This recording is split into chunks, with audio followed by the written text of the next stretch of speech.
Hey everybody, Jeff Marr with Elizabeth School District, and joining me is Superintendent Dan Snowberger. Dan, thank you for joining us. Thank you. Appreciate it. Glad to be here. And this is a chance for us to talk about the school district's library protocol and to put out some information about exactly what our board is doing and to really clear the air and put out the facts.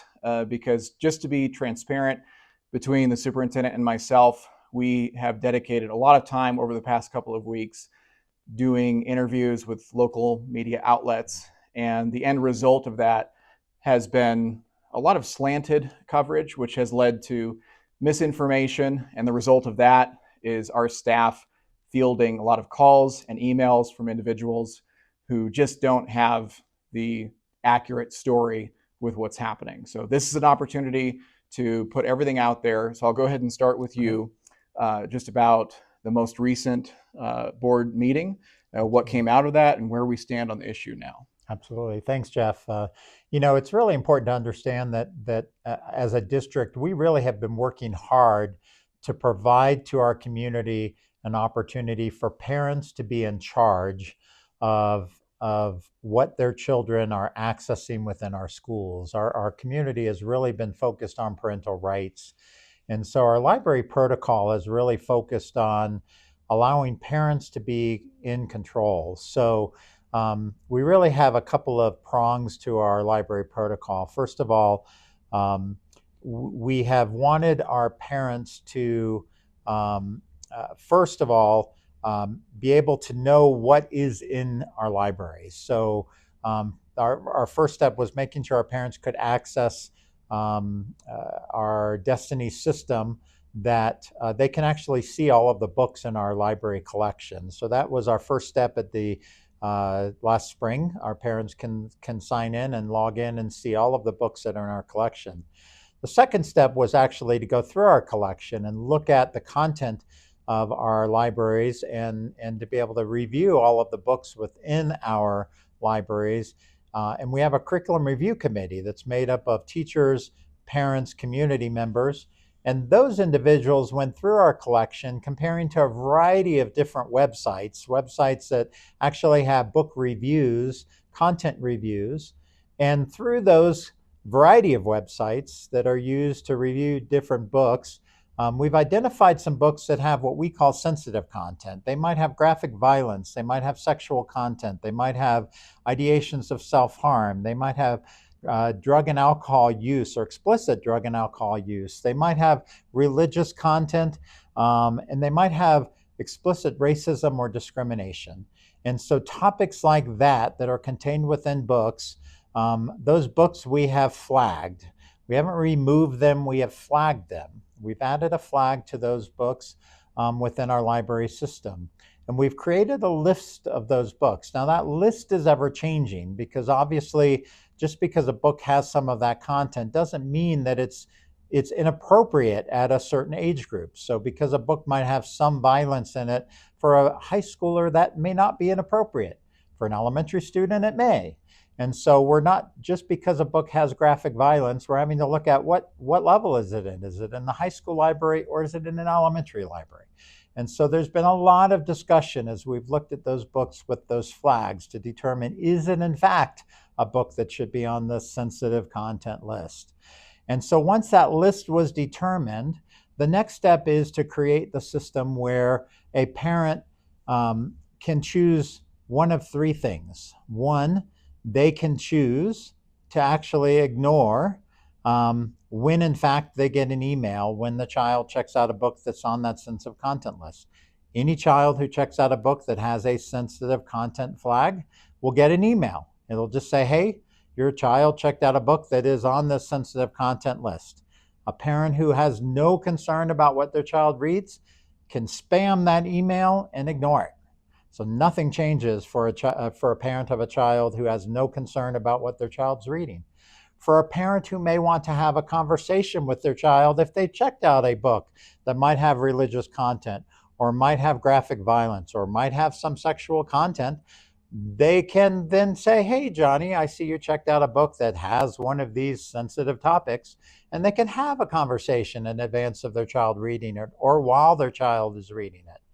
And for a parent who really doesn't want their child to have books with this type of material, they can opt their children out of checking out these types of books. And so they actually have the ability of opting out. So that's the system that's been put into place here in Elizabeth. None of those books are removed from our library. They all still remain in our library system. And so that's the library protocol that's been put into place here in Elizabeth, Jeff. It's Hmm. not removed any of those books.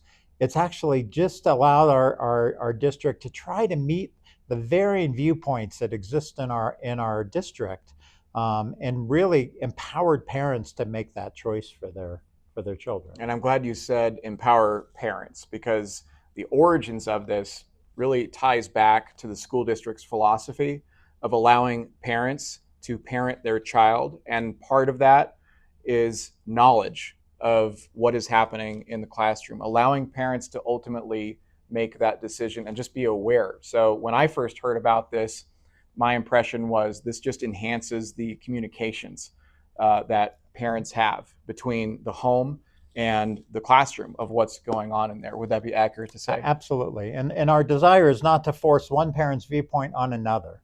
It's really allowing each parent to make their own decision for their children. And I think this has been a brilliant step by our Board of Education to say, parent, we're not going to make that decision for you. You make that decision for your child. And we want to empower you and not have us make that decision. And so it really is sad because we've had people tell us we're banning books, or we're making that decision, or we're taking Mm-hmm. content away from kids. That's not the case whatsoever. Another topic that we wanted to address is classroom libraries, because that does factor into what we're discussing here. We've had a lot of feedback from that. So, what can you say about what's happening in the classrooms with the libraries and what the board decided to do? Sure, absolutely. With all of this work around this library protocol, I think the board was thinking, gosh, if we do all of this work in the library and we've empowered parents, how is that going to work when teachers have the collection of library books in their classroom? And what if children who have been opted out or then go into a classroom library and might pull a book that may contain content that maybe their parents have opted out? We've had lots of discussion and lots of teacher feedback provided to our board. At the last board meeting, our teachers or our board has directed that our teachers' libraries remain in the classroom. We know how important it is that students have access to a rich collection of literature in the classrooms. What our teachers are currently working through is developing a list of the literature available in their classrooms. That will be published for parents, so parents know, hey, this is a collection of books that my child can access in my teacher's classroom or in their teacher's classroom. We will have those teachers go through their books to make sure that there aren't any controversial topics available in their classrooms. I will tell you, I doubt there are. But as we go through those books, our teachers will take a look to make sure there aren't any books of graphic violence or that have outright racial discrimination books or sexual content or things like that. Again, we're talking mostly middle and elementary classrooms. And again, I would doubt we're going to find those, but it never hurts to do a review. We're going to give parents the opportunity of opting their children out of using those classroom libraries. But moving forward, our teachers will keep that list of literature collections posted so that parents know what books are available in those classroom libraries, and our teachers will maintain their classroom libraries in our elementary and middle school classrooms. Really not a high school issue. Our high school classrooms really don't have individual classroom libraries. Most of our high school students either access their own literature or get their literature either from the library or from books that are read as a group in their classrooms. So we know classroom libraries. The board initially thought, let's remove classroom libraries and let kids access the regular school libraries. It quickly became apparent to our board and through teacher feedback that was going to be problematic. And they Mm-hmm. quickly reversed that decision. So I know there was some question early on about, oh my gosh, the board's going to remove classroom libraries. Board quickly reversed course after getting Mm-hmm. some teacher feedback, and I Mm-hmm. applaud them for that. And so that's no longer an issue. Teachers will keep their libraries, and we'll be Mm-hmm. very transparent with those book lists for parents. And then if a child wants to bring a book from home? Absolutely. We always encourage for parents who want to really have their children have specific books or specific content. They always have the ability of sending books with their kids, of books that they really want their children to read. So books can always come from home. We do encourage children not share books because, again, for those parents who really want that control over what their children are reading, we encourage children do not share books at school in the classroom reading when there is free time, and that really is limited. Children are at school and they're learning and they're busy in the classrooms.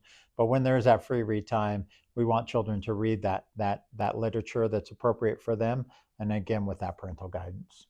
Now, I also understand that we have some books that are on the suspended list, so I'd like to know more about Yeah. those and why they were put there.